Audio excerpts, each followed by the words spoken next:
Hello guys, আসসালামু আলাইকুম and welcome to ভূত আড্ডা। ভূত আড্ডার আরও একটি নতুন এপিসোডে আপনাদেরকে স্বাগতম জানাচ্ছি আমি ইমরান এইচ খান। আজকে যেহেতু বৃহস্পতিবার, আর বৃহস্পতিবার মানেই বরাবর মকসেদ ভাইয়ের রাত। মকসেদ ভাইয়ের দুর্দান্ত ঘটনা শুনে আমরা অভ্যস্ত, কিন্তু মকসেদ ভাইয়ের কিছু সমস্যা থাকার কারণে এই সপ্তাহে মকসেদ ভাই আলী হুজুরের ঘটনা দিতে পারেননি। সেই জন্য আজকের এপিসোডটা একটু ভিন্নভাবে সাজিয়েছি। তবে মকসেদ ভাই একটা ছোট্ট কালেক্টেড ঘটনা আমাদেরকে পাঠিয়েছেন। আশা করি এই ঘটনাটিও আপনাদের অনেক বেশি ভালো লাগবে। তো আজকের এপিসোডটি সাজিয়েছি 5টা ভয়ঙ্কর ঘটনা দিয়ে। আশা করি আজকের এপিসোডটি আপনারা অনেক বেশি এনজয় করবেন। তো শুরুতেই শুনবেন আমাদের একজন লিসেনার রোমান ভাইয়ের ভয়ঙ্কর লাশ নামক একটি ঘটনা। এরপর আপনাদের জন্য থাকছে জহিরুল ইসলাম ভাইয়ের পরিত্যক্ত ঝিলপার নামে আরও একটি দুর্দান্ত ঘটনা। এরপর 3 নম্বরে থাকছে নাদিম হাসান ভাইয়ের রেল লাইনের প্রেতাত্মা নামক ভয়ঙ্কর একটি ঘটনা। আশা করি এই ঘটনাটি আপনাদের অনেক বেশি ভালো লাগবে।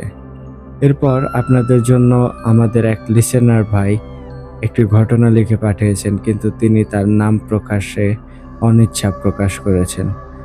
আপনারা তার আরও একটি ঘটনা রিসেন্টলি কোনো একটা এপিসোডে শুনেছেন। তো সেই ভাই আবারও আমাদেরকে একটি ঘটনা লিখে পাঠিয়েছেন। ঘটনাটির নাম দিয়েছেন পরিত্যক্ত বাড়ি। এই ঘটনাটি সত্যিই বেশ অসাধারণ একটি ঘটনা। আশা করি আপনাদের এই ঘটনাটি বেশ ভালো লাগবে।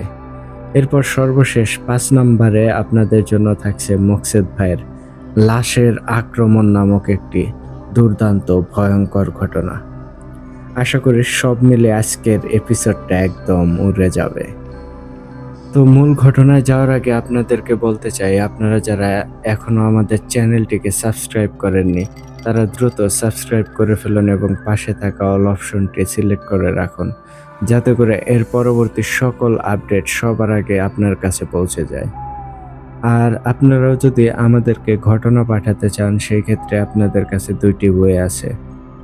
প্রথমত, আপনারা সরাসরি আমাদেরকে হোয়াটসঅ্যাপে নক দিতে পারেন, আর আমাদের হোয়াটসঅ্যাপ নাম্বার ডেসক্রিপশন বক্সে এবং কমেন্ট বক্সে প্রিন্ট আপ করা আছে। এছাড়াও আপনারা চাইলে আমাদেরকে সরাসরি ইমেলের মাধ্যমেও ঘটনা পাঠাতে পারেন, আর আমাদের ইমেল অ্যাড্রেসটি হচ্ছে bhutadda.stories@gmail.com। আপনাদের জানা শোনা সেরা ভয়ঙ্কর ঘটনাগুলো আমাদেরকে লিখে কিংবা ভয়েস ক্লিপ আকারে পাঠিয়ে দিতে পারেন। তো এই ছিল কিছু নিয়মাবলী। এখন আর কথা বাড়াবো না, চলেন সরাসরি প্রবেশ করি আজকের এপিসোডের প্রথম ঘটনায়। চলুন তাহলে শুনে আসি রোমান ভাইয়ের ভয়ঙ্কর লাশ নামক সেই দুর্দান্ত ঘটনাটি।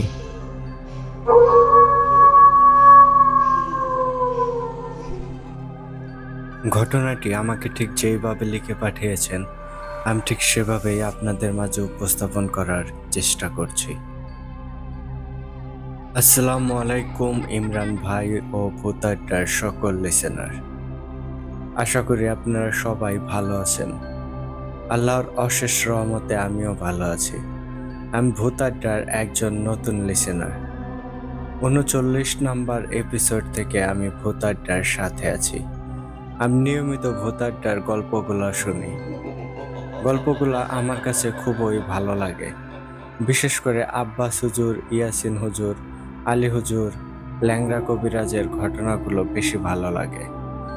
ভূত আড্ডার গল্পগুলো শুনে মনে হলো আমিও ভূত আড্ডায় একটা গল্প শেয়ার করব। তার আগে আমার পরিচয় দিয়ে নেই। আমার নাম রোমান। আমার বাড়ি রাজশাহী। আমি রাজশাহীর একটা কলেজে ইন্টার সেকেন্ড ইয়ারে পড়ালেখা করছি। আজ আমি যে ঘটনাটা শেয়ার করব সেটা আমি আমার দাদার কাছে শুনেছিলাম, আর এই ঘটনাটা আমাদের গ্রামের একটা ঘটনা। আমার দাদার বয়স তখন 30 বছরের মতো হবে। ঠিক সেই সময় এই ঘটনাটা ঘটেছিল।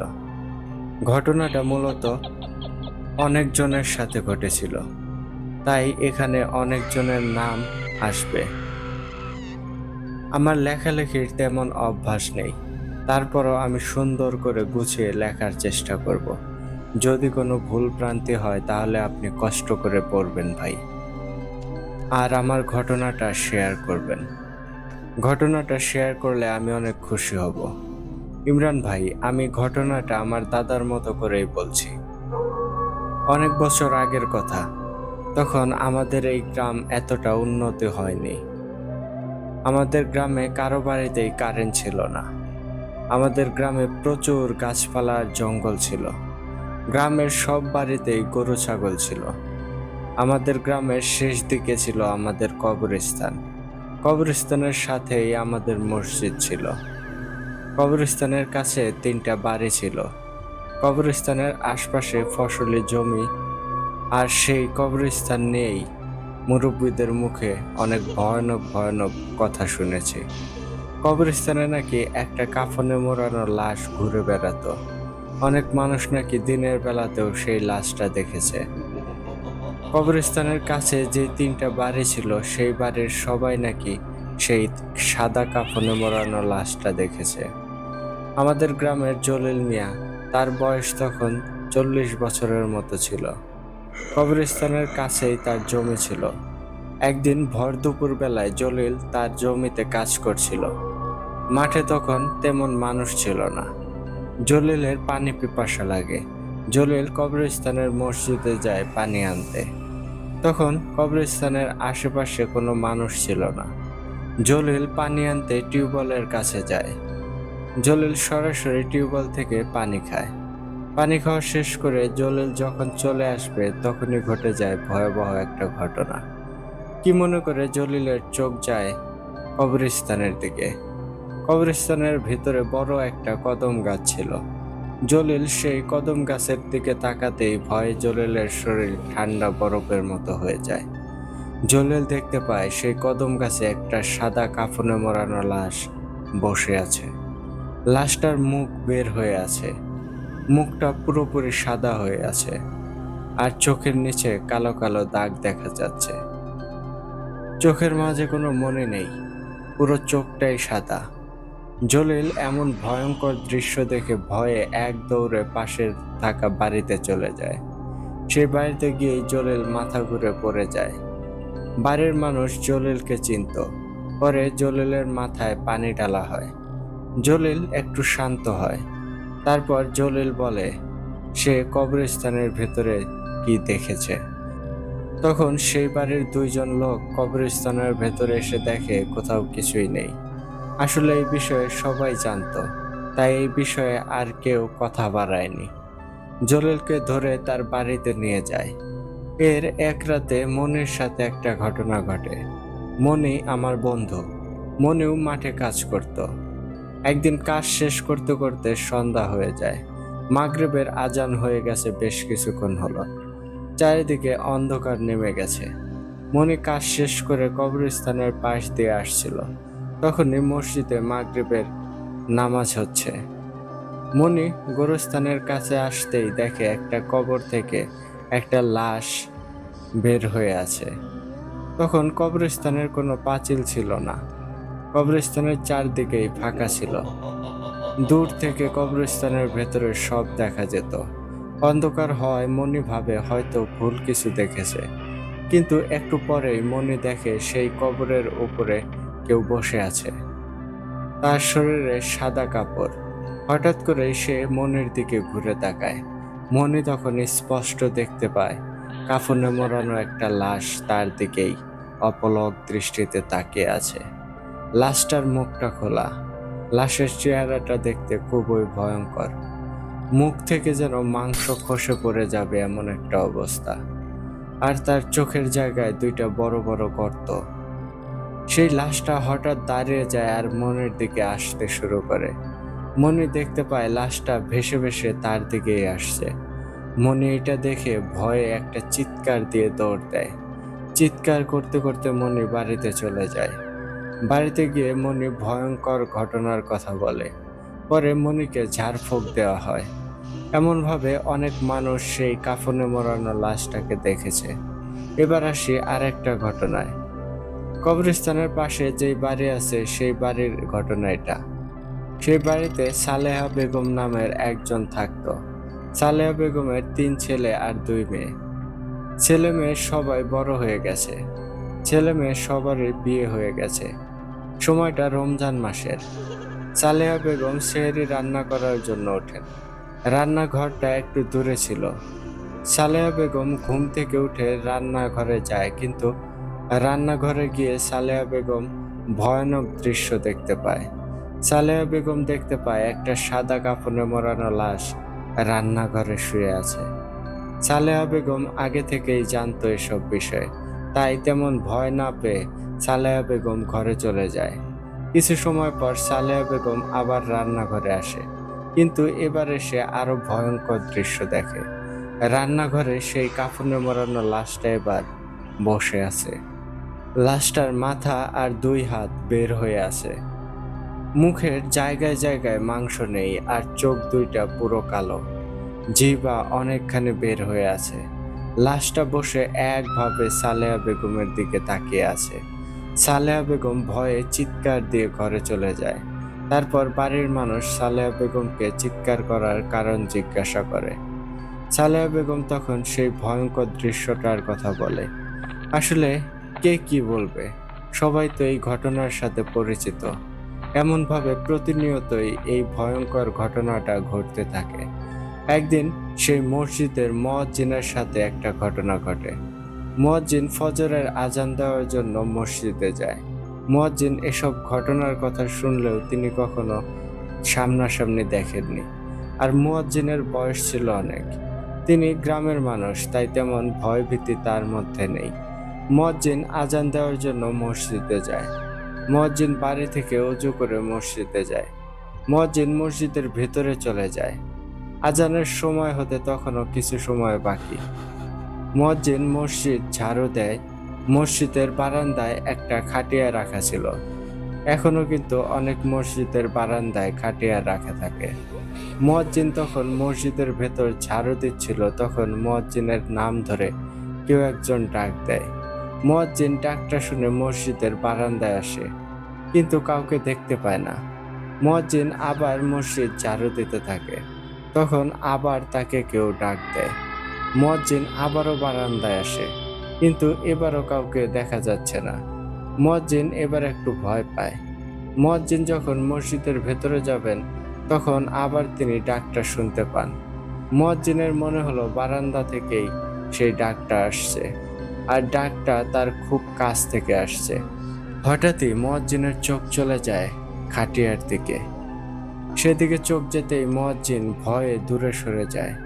মুয়াজ্জিন দেখে খাটিয়ায় একটা লাশ রাখা, আর সেই লাশটা মুয়াজ্জিনের নাম ধরে ডাকছে। তখনও লাশটা মুয়াজ্জিনের নাম ধরে ডাকছিল। মুয়াজ্জিন ভয়ে দোয়া পড়তে শুরু করে। ভয়ে মুয়াজ্জিন রীতিমতো কাঁপছিল। তারপর মুয়াজ্জিন দেখে সেই লাশটা আস্তে আস্তে দাঁড়িয়ে যায়। তারপর খাটিয়া থেকে নেমে মুয়াজ্জিনের সামনে এসে দাঁড়ায়। লাশটা মুয়াজ্জিনের খুব কাছে এসে দাঁড়ায়। লাশটা তখনও মুয়াজ্জিনের নাম ধরেই ডাকছিল। মুয়াজ্জিন ভয়ে জোরে চিৎকার দেয় আর দোয়া পড়ে। তারপর লাশটা হেঁটে হেঁটে মসজিদ থেকে বের হয়ে কবরস্থানের ভেতরে চলে যায়। মুয়াজ্জিন ভয়ে অজ্ঞান হয়ে যায়। ফজরের নামাজ পড়তে আসা মুসল্লিরা দেখে মুয়াজ্জিন অজ্ঞান হয়ে পড়ে আছে। মুয়াজ্জিনের চোখে মুখে পানি দিয়ে তার জ্ঞান ফেরানো হয়। তারপর মুয়াজ্জিন বলে তার সাথে কি কি হয়েছে আর তিনি কি কি দেখেছেন। এমনভাবে গ্রামের প্রায় মানুষই সেই লাশটাকে দেখেছে। সেই লাশটা দেখে সবাই ভয় পেয়েছে, কিন্তু কারো তেমন কোনো ক্ষতি হয়নি। তারপর আস্তে আস্তে সময় চলে যায়। সময়ের সাথে সাথে সেই লাশটাকেও আর দেখা যায়নি। সেই কবরস্থান এখনো আছে, তবে সেখানের মসজিদটা এখন আর নেই। এখন আর সেই কাফনে মোড়ানো লাশটাও আর দেখা যায় না। ইমরান ভাই, এটাই ছিল আমার দাদার কাছ থেকে শোনা আমাদের গ্রামের একটা ভয়ঙ্কর ঘটনা। ঘটনাটা কেমন লাগবে জানি না। আমার কাছে আরো কিছু এমন ঘটনা আছে। এটা যদি শেয়ার হয় তাহলে আমি আবারও লিখে পাঠাবো। ভূত আড্ডার জন্য অনেক অনেক ভালোবাসা রইল। সবাই ভালো থাকবেন আর আমার জন্য দোয়া করবেন। আমিও সবার জন্য দোয়া করব। আসসালামু আলাইকুম ইমরান ভাই।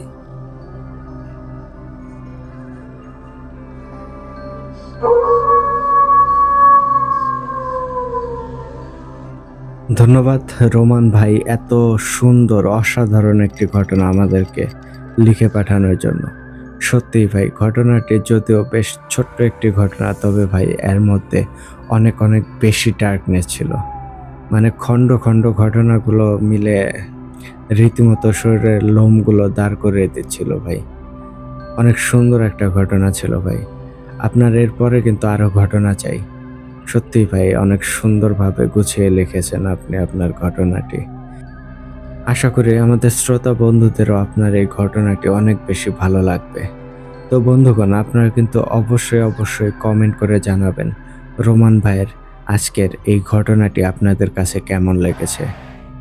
তো আর কথা বাড়াবো না, এখন সরাসরি চলে যাব আমাদের দ্বিতীয় ঘটনায়। চলুন তাহলে শুনে আসি জহিরুল ইসলাম ভাইয়ের পরিত্যক্ত ঝিলপাড় নামক সেই ঘটনাটি।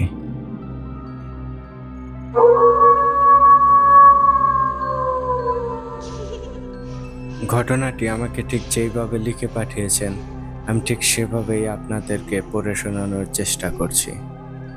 আসসালামু আলাইকুম প্রিয় ইমরান ভাই এবং ভোতাড্ডার সকল লিসেনার্স, আপনারা সবাই কেমন আছেন? আশা করি আপনারা সবাই অনেক ভালো আছেন। আমি জহিরুল ইসলাম। আজকে আমি আপনাদের সাথে আমার কাকার সাথে ঘটে যাওয়া একটি ঘটনা শেয়ার করতে যাচ্ছি। প্রথমবারের মতো লিখছি, তাই ভুল ত্রুটিগুলো ক্ষমা সমৃদ্ধ দৃষ্টিতে দেখবেন। তো আমি ঘটনাটি কাকার কাছ থেকে যেভাবে শুনেছিলাম, আপনাদের বোঝার সুবিধার্থে আমার ভাষাতেই লিখে পাঠালাম। আশা করি ইমরান ভাই ঘটনাটি পড়ে শোনাবেন। তো আর কথা না বাড়িয়ে সরাসরি ঘটনায় প্রবেশ করছি। অমাবস্যার রাতে ঝিলে মাছ ধরা আমার মেজ কাকার ছোটবেলা থেকেই অভ্যাস। ছোটবেলা থেকেই তিনি ভীষণ জেদি আর একরক্ষা ছিলেন। দাদুর নির্দেশ অমান্য করে রাত বিরাতে গ্রামের বন্ধু বান্ধবের সাথে চলে যেতেন দূরে যাত্রা দেখতে অথবা মাছ শিকার করতে। প্রথমেই বলে নেই, গ্রামগঞ্জে রাতে মাছ ধরার অন্যতম কারণ হলো তখন মাছ ধরা পড়ে বেশি, তাই মানুষ বেশিরভাগ সময়ই রাত হলে মাছ ধরতে যায়। এমনইভাবে একদিন আমার কাকা তার কয়েক বন্ধুর সাথে গিয়েছিলেন বাড়ি থেকে প্রায় 2 মাইল দূরের একটা ঝিলে। ওই ঝিলে প্রচুর শাপলা ফুল ফুটত, আর ঝিলটি নাকি গভীরতায় অনেক বেশি ছিল, তাই সাধারণত মানুষ খুব একটা যেত না সেখানে মাছ ধরার জন্য। ওই ঝিল নিয়ে অনেক খারাপ কথা ছড়িয়ে আছে আমাদের গ্রাম জুড়ে। প্রায় প্রতি বছরই 3-4 জন মানুষ ওই ঝিলে ডুবে মারা যায়। তাদের মাঝে অনেকেই ভালো সাঁতারও ছিলেন। তো এসব কথা জানতো বলে দাদু দাদা মানা করতো কাকাকে সেখানে যাওয়ার জন্য, কিন্তু কাকা জেদ ধরলেন যে তার যেতেই হবে। ভয়ে যদি সরে যায় তাহলে তার বন্ধুরা তুচ্ছ তাচ্ছিল্য করবে, আর এটা কাকা কিছুতেই মেনে নিতে পারবেন না। যাই হোক, ওনারা খুব আয়োজন করে 4 বন্ধু মিলে মাছ ধরতে গেল। কাকা এবং ওনার বন্ধু কাশেম লুঙ্গি কাঁচা দিয়ে প্রায় কোমর পানিতে নেমে গেছেন। উদ্দেশ্য ছিল একটু গভীরে গিয়ে জাল মারা। একটু বলে নেই, সেদিন অমাবস্যা ছিল, তেমন আলো ছিল না চারপাশে, তাই ওনারা একটা হ্যাজাক বাতি নিয়ে গিয়েছিলেন। যাই হোক, ওনারা জাল মেরে ঠিকভাবেই উঠে এলেন। উপরে যেই 2 জন ছিলেন তারা অপেক্ষায় ছিলেন। আস্তে আস্তে জাল গোটাতে লাগলেন। কাকারাও এর মাঝে ঝিল থেকে উঠে পড়েছেন। 4 জন মিলেই ঝিলের পাড়ে দাঁড়িয়ে জাল গোছাচ্ছিলেন। হঠাৎ কিসের যেন আওয়াজ হলো পেছন থেকে। কে যেন ধমক দিল মনে হয়। হ্যাজাকের আলো ছিল, সেই আলোতে পিছনে ঘুরে দেখলেন ওনারা। কাউকে দেখতে পেলেন না। ভাবলেন হয়তো এটা তাদের মনের ভুল। আবারও জাল টানতে লাগলেন। হঠাৎ কি যেন হলো, ওনাদের হাত থেকে জালের দড়ি খুব দ্রুত সরে যেতে লাগলো। মনে হতে লাগলো কেউ যেন খুব শক্তি দিয়ে ওনাদের হাত থেকে জালটা ছিনিয়ে নিয়ে যেতে চাচ্ছে। 4 জন শক্ত সমর্থ জওয়ান। এদের হাত থেকে জাল টেনে নিয়ে যাওয়ার মতো কোনো মাছ সেই ঝিলে থাকতে পারে বলে মনে হয় না। কাকারা প্রাণপণ চেষ্টা করতে লাগলো জালটা থামানোর জন্য। তাল সামলাতে না পেরে কাকার এক বন্ধু পা পিছলে পড়ে গেলেন। পরে সবাইকে অবাক করে দিয়ে হর করে গভীর পানির দিকে তলিয়ে যেতে লাগলেন। মনে হতে লাগলো কেউ যেন তার পা ধরে টেনে নিয়ে যাচ্ছে। কাকারা বিস্ফোরিত চোখে তা দেখতে লাগলেন। ঘটনার আকস্মিকতায় তারা স্তব্ধ হয়ে গিয়েছিলেন।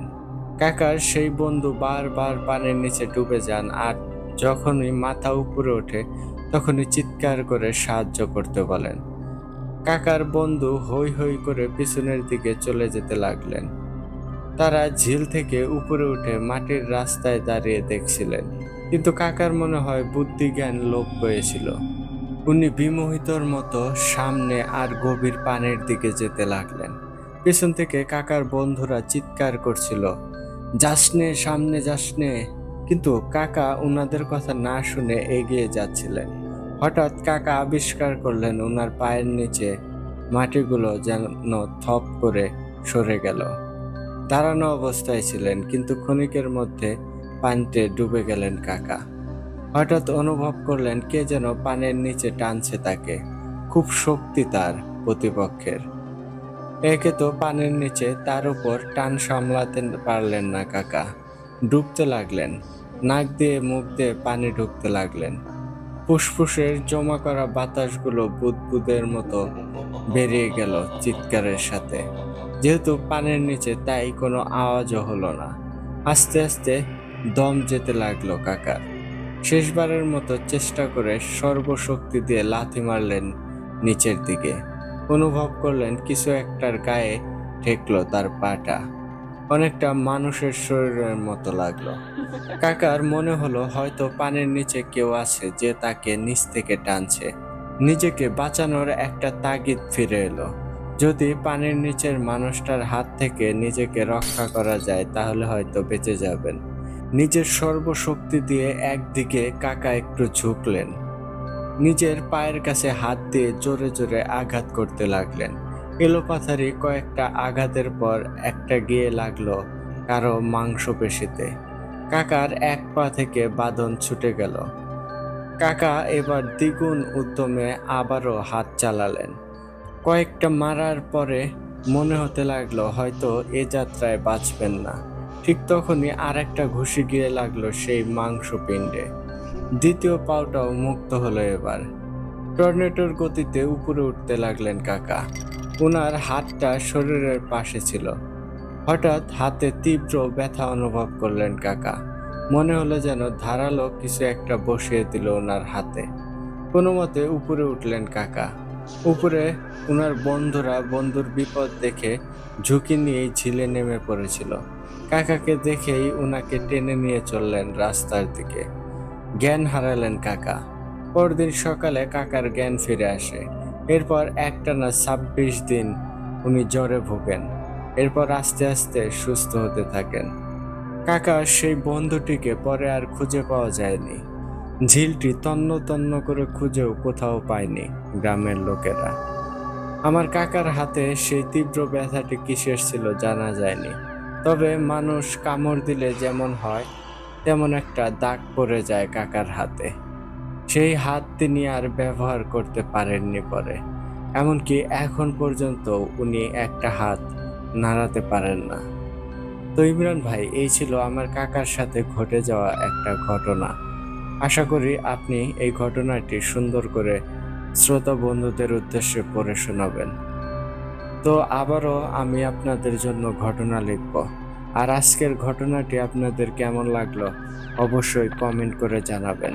আপনাদের সাপোর্ট পেলে আরও ভালো ভালো ঘটনা আমি আপনাদেরকে লিখে পাঠানোর চেষ্টা করব। সবাই ভালো থাকবেন আর আমার কাকার জন্য দোয়া করবেন।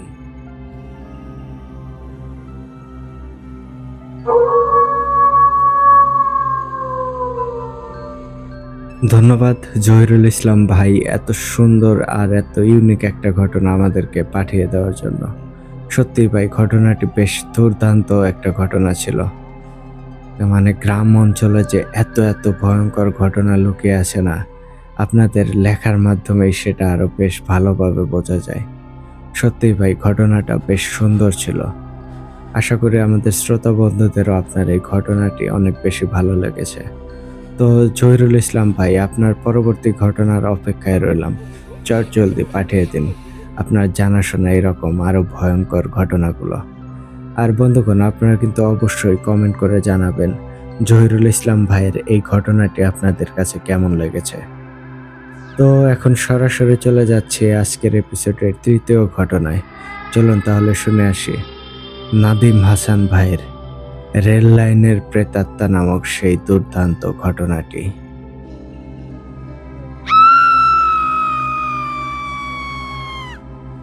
ঘটনাটি আমাকে ঠিক যেভাবে লিখে পাঠিয়েছেন, আমি ঠিক সেভাবেই পড়ে শোনানোর চেষ্টা করছি।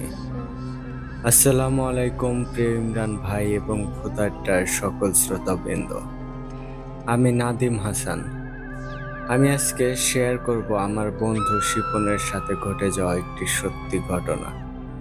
ঘটনাটি আমি শিপনের ভাষায় লেখার চেষ্টা করছি। প্রথমবারের মতো ঘটনা লিখছি, তাই ভুল ত্রুটিগুলো ক্ষমা সমৃদ্ধ দৃষ্টিতে দেখবেন। আজকে আমি আপনাদের সাথে খণ্ড খণ্ড কয়েকটা ঘটনা শেয়ার করার চেষ্টা করব।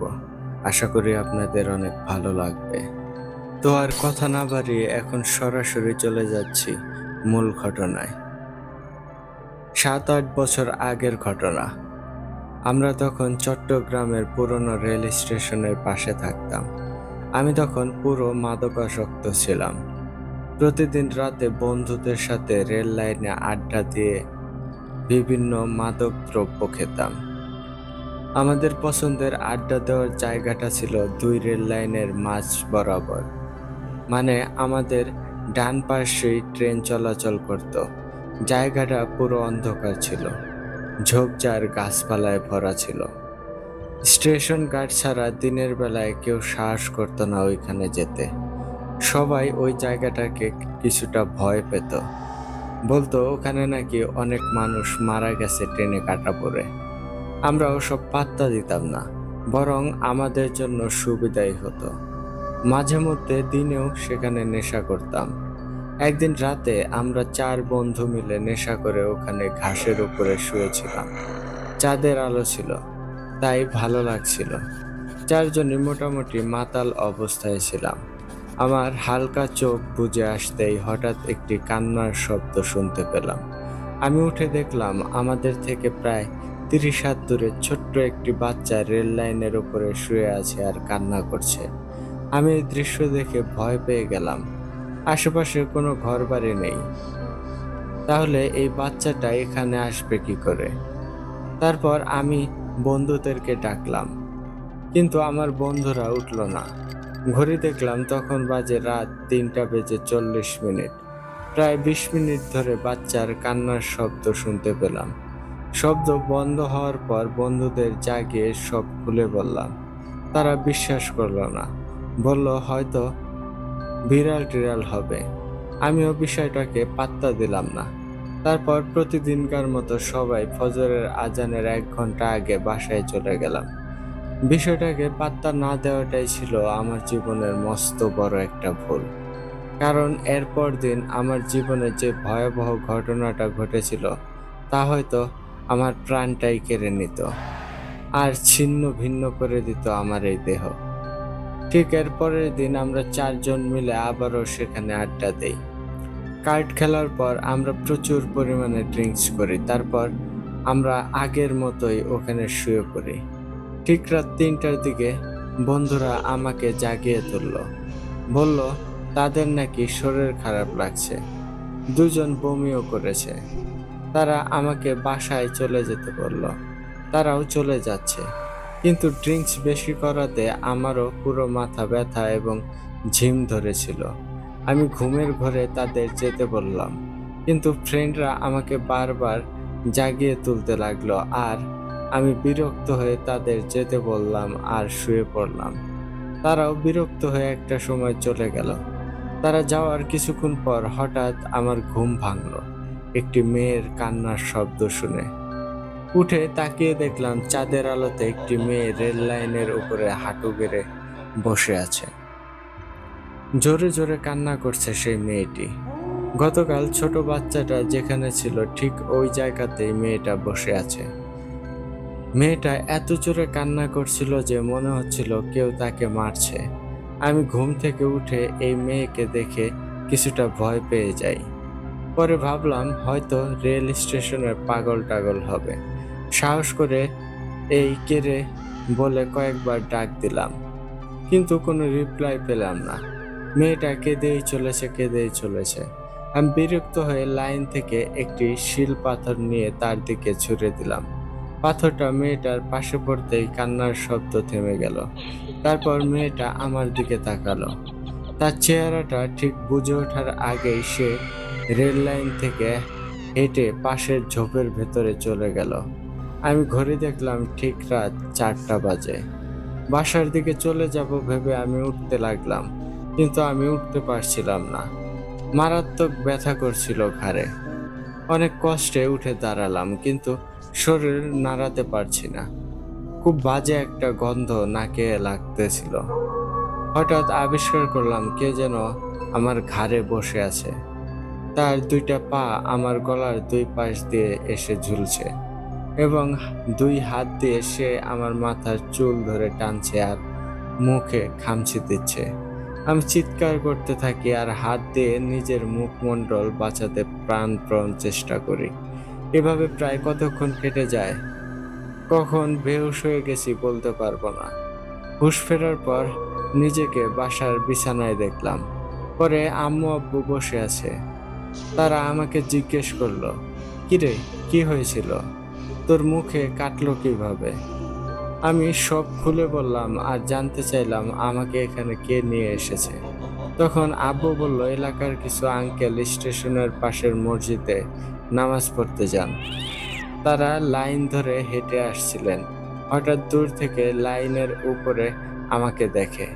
তারা মনে করেছেন কোনো লাশ হয়তো হয়তো ট্রেনে কাটা পড়েছে।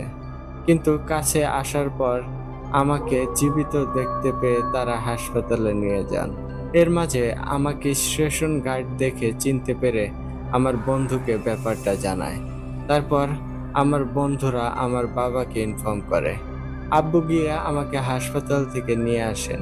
আব্বু এটাও বললেন যে আমাকে রেল লাইন থেকে সময় মতো না সরালে হয়তো আমি আজ কাটা পড়তাম। কিন্তু ভোরের ট্রেনটা এর কিছুক্ষণ পরেই আসে। এরপর থেকে আমি এইসব নেশাদ্রব্য, রাতের আড্ডা একেবারেই ছেড়ে দেই। তো ইমরান ভাই, এই ছিল আমার আজকের ছোট্ট একটি ঘটনা। আশা করি এই ঘটনাটি আপনাদের অনেক ভালো লেগেছে। আর যদি ভালো লাগে তাহলে অবশ্যই এই ঘটনাটি ইমরান ভাই পড়ে শোনাবেন। ধন্যবাদ সবাইকে।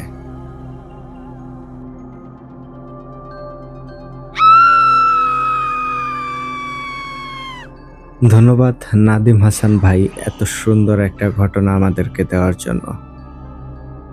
যদিও ঘটনার মধ্যে বেশ কিছু টপিক চলে আসছে যেগুলো আসলেও ঠিক না।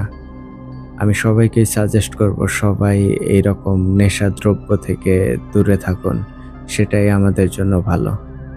আর সত্যি বলতে এটা আসলে উচিতও না, এইভাবে আসলে আমার বলার কিছু নাই। সবাইকে শুধু একটাই অনুরোধ করব, সবাই নেশাদ্রব্যকে পরিত্যাগ করুন। আর বলতে গেলে নাদিম ভাই, আপনার এই ঘটনাটি সত্যিই বেশ ভালো একটা ঘটনা ছিল।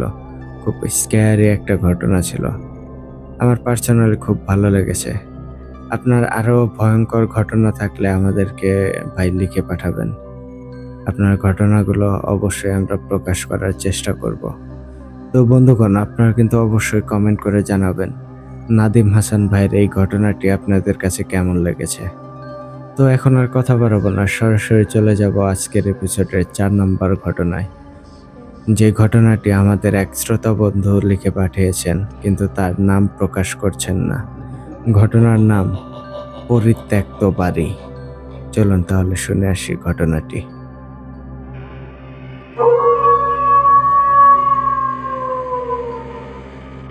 ঘটনাটি আমাকে ঠিক যেইভাবে লিখে পাঠিয়েছেন আমি ঠিক সেভাবেই আপনাদেরকে পড়ে শোনানোর চেষ্টা করছি। আসসালামু আলাইকুম ইমরান ভাই, কেমন আছেন? আশা করি আপনি সহ ভূতাড্ডার সকল লিসেনার্সরা অনেক ভালো আছেন। আমি আজকে যে ঘটনাটি লিখে পাঠাচ্ছি এটি আমার নিজের সাথে ঘটে যাওয়া একটি ঘটনা। আশা করি আপনি ঘটনাটি আপনার মতো করে পড়ে শোনাবেন। ইমরান ভাই, প্রথমবারের মতো লিখছি, তাই ভুল ত্রুটিগুলো ক্ষমা সমৃদ্ধ দৃষ্টিতে দেখবেন এবং আপনার মতো করে আমাদের শ্রোতা বন্ধুদেরকে ঘটনাটা পড়ে শোনাবেন। তো আর কথা বাড়াচ্ছি না, এখন সরাসরি চলে যাই আমার মূল ঘটনায়। 2010 সালের জুলাই মাসের 6 তারিখে আমরা 4 বন্ধু সাতক্ষীরায় একটি একতলা বাড়ি ভাড়া নিয়েছিলাম 3 মাসের জন্য। বাড়িটি অবস্থিত ছিল নির্জন স্থানে, বিলের ধারে। আশেপাশে বাড়ি ছিল মাত্র 2টি, তবে ওই 2টি বাড়ি আমাদের এই বাড়ি থেকে অনেক দূরে অবস্থিত ছিল। সচরাচর ওই 2টি বাড়ির মানুষের সাথে আমাদের দেখা হতো না। আমাদের 4 বন্ধুর মধ্যে 3 জন এক রুমে থাকতাম, আর বিহীন নামের আমার আরেক বন্ধু একা এক রুমে থাকতো। আমরা রাতে বাইরে বের হতাম না, আর কোনো দিন বের হলেও সবাই একসাথে বের হতাম। সন্ধ্যার আগে ফিরে আসতাম, কারণ আমাদের পরীক্ষা চলছিল। জুলাই মাসের 17 তারিখে আমাদের এই বাড়িতে এক অবাক করা ঘটনা ঘটে।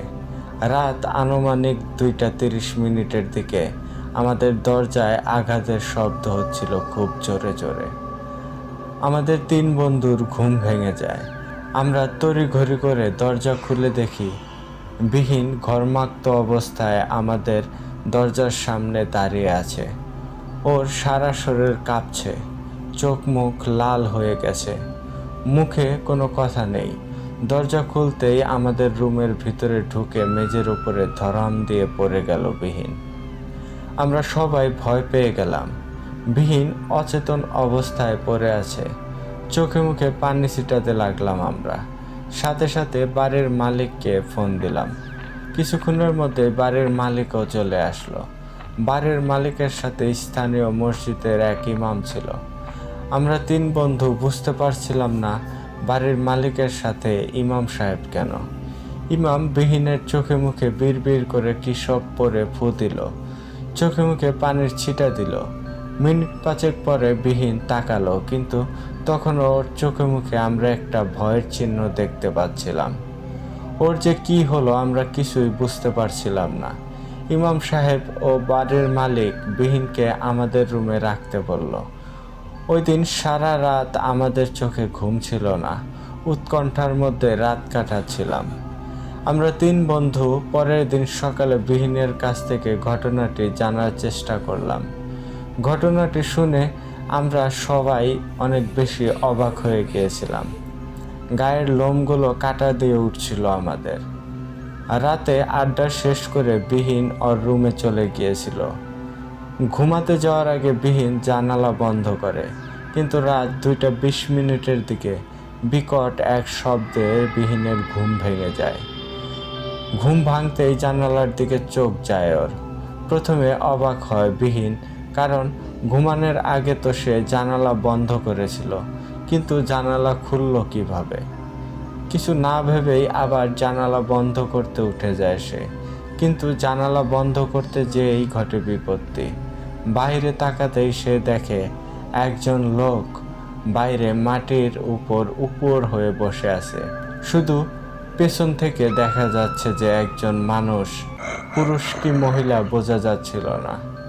বিহীন চেঁচিয়ে উঠে জিজ্ঞেস করে, এই কে ওখানে?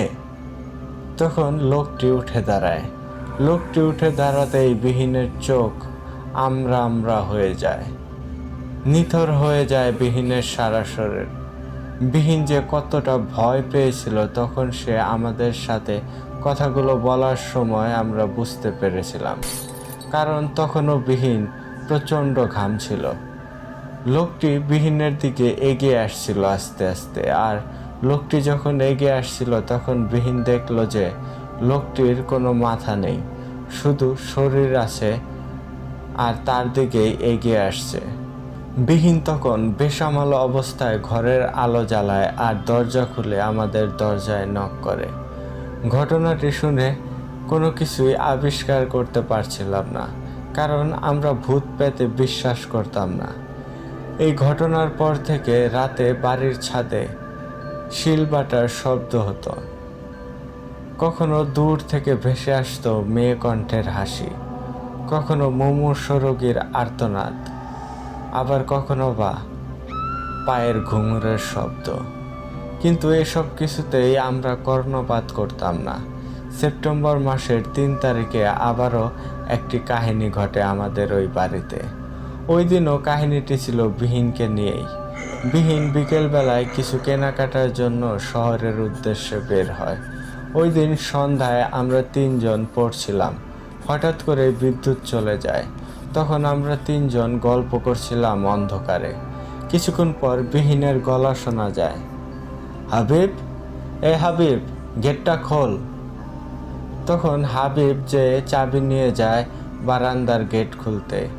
বিহিন আমাদের রুমে ঢুকে ওর খাটের উপর বসে। হাবিব জিজ্ঞাসা করে, কিরে, আজ এত দেরি হলো যে, কোথায় ছিলি? বিহিন উত্তর দেয়, ওই একটু কাজ ছিল। বিহিন রুমে আসার মিনিট 7 পর হাবিব বলে, দোস্ত সিগারেট দে, সিগারেট খাবো। বিহিন উত্তর দেয়, আমার কাছে নেই, যা ছিল শেষ হয়ে গেছে। রাজু বলে, আমার কাছে একটা আছে, এটা ধরা। তখন বিহিন বলে, দাঁড়া, এখন ধরাতে হবে না, আমি দোকান থেকে আর 3টা নিয়ে আসি, একসাথে ধরাবনি। আমরা তো অবাক হয়ে যাই। বিহিন আমাদের পিছনে 1 টাকা খরচ করে না, আর সে আমাদেরকে 3টা সিগারেট খাওয়াবে। আমি বলি, বিহিন, এটা কি জোক ছিল? তখন বিহিন উঠে দাঁড়িয়ে বলে, তোরা ওয়েট কর, আমি আসছি। বিহিন চাবি নিয়ে তালা খুলে বেরিয়ে যায়।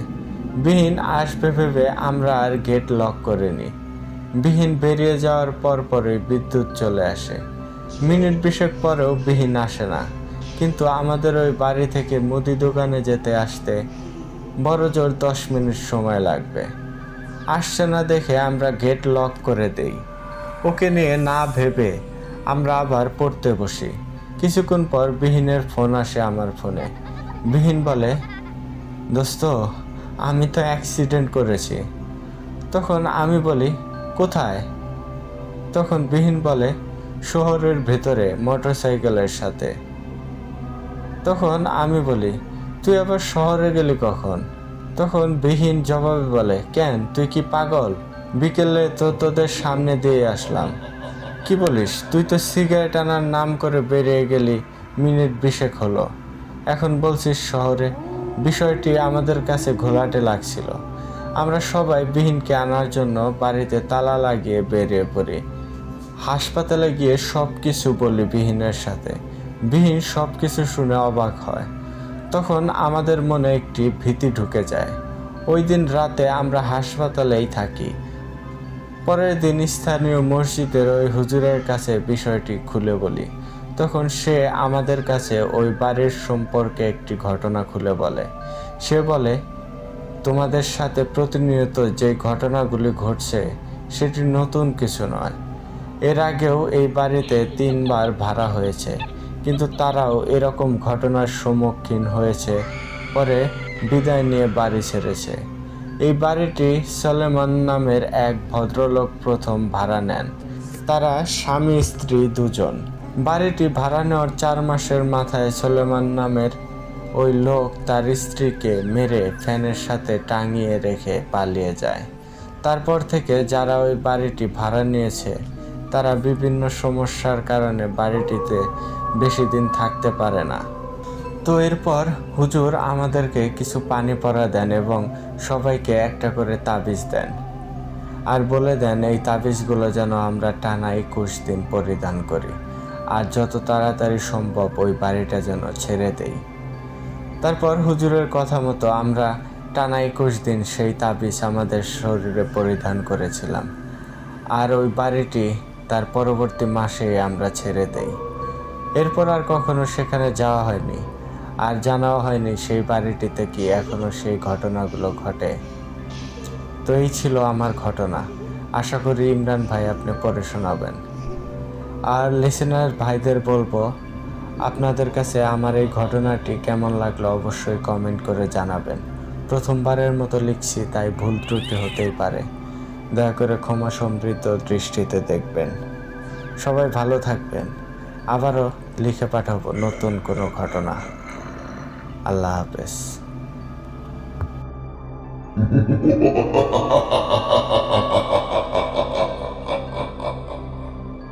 ধন্যবাদ ভাই, এত সুন্দর একটা ঘটনা আমাদেরকে লিখে পাঠানোর জন্য। সত্যি ভাই, ঘটনাটা বেশ দুর্দান্ত রকম ভয়ঙ্কর একটা ঘটনা ছিল। মানে রহস্য আর রহস্য, এমন একটা সাসপেন্স টাইপের একটা ব্যাপার ছিল। মানে এরপর কি করতে পারে বা এরপর কি হবে, এরকম একটা আকর্ষণ ছিল আপনার ঘটনায়। সত্যি ভাই, ঘটনাটা বেশ ভালো ছিল। তো বন্ধুগণ, আপনারা কিন্তু অবশ্যই কমেন্ট করে জানাবেন এই ঘটনাটি আপনাদের কাছে কেমন লেগেছে। আর ভাই, আপনাকে বলবো আপনি আপনার পরবর্তী ঘটনাটি লিখে আমাদেরকে পাঠিয়ে দিন।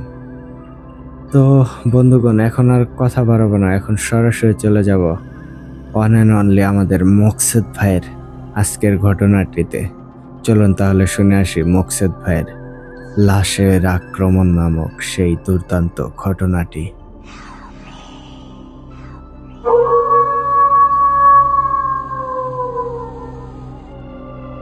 ঘটনাটি ঠিক যেইভাবে আমাকে লিখে পাঠিয়েছেন, আমি ঠিক সেভাবেই আপনাদের মাঝে উপস্থাপন করার চেষ্টা করছি। আসসালামু আলাইকুম প্রিয় ইমরান ভাই এবং ভোতাড্ডার সকল লিসেনার্সগণ, কেমন আছেন আপনারা সবাই? আমি মকসেদ হাসান, বাসা নেত্রকোনা, সাতপাই রেল ক্রসিং।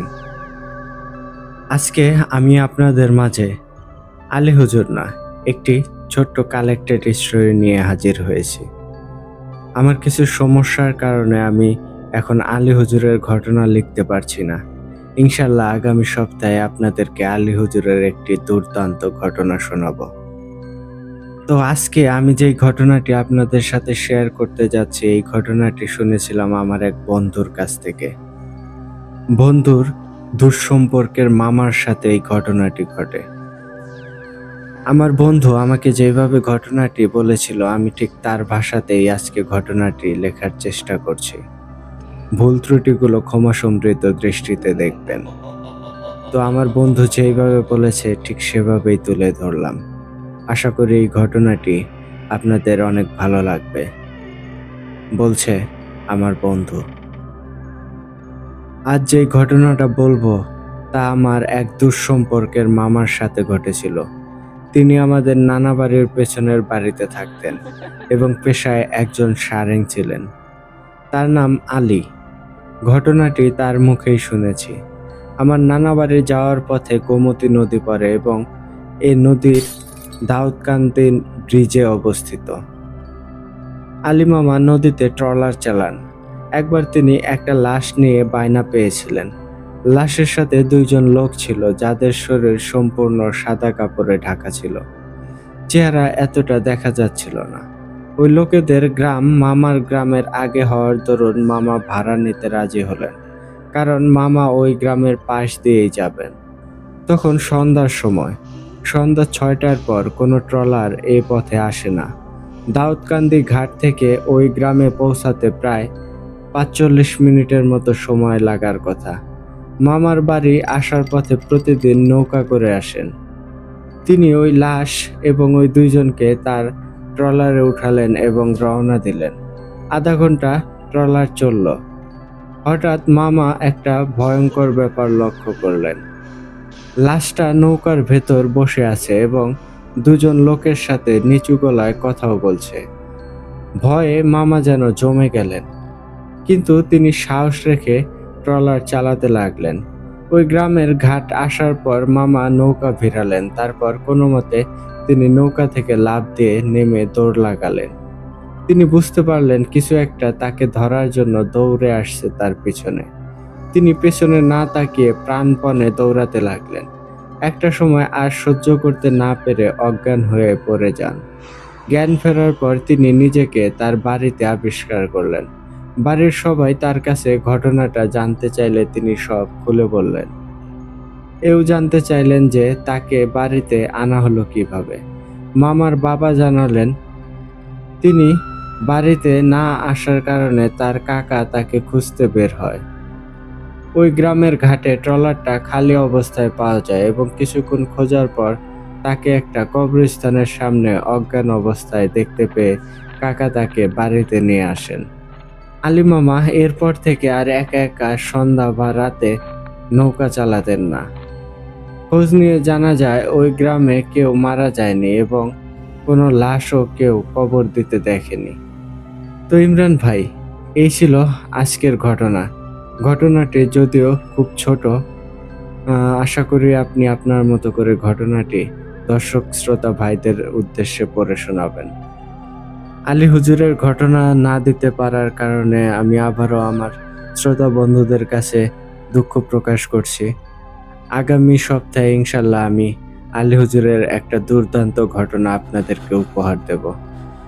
তো কথা হচ্ছে আগামী সপ্তাহে আলী হুজুরের ভয়ঙ্কর একটা ঘটনার মধ্য দিয়ে।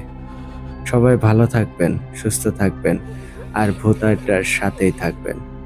আসসালামু আলাইকুম। আমি মোকসেদ হাসান।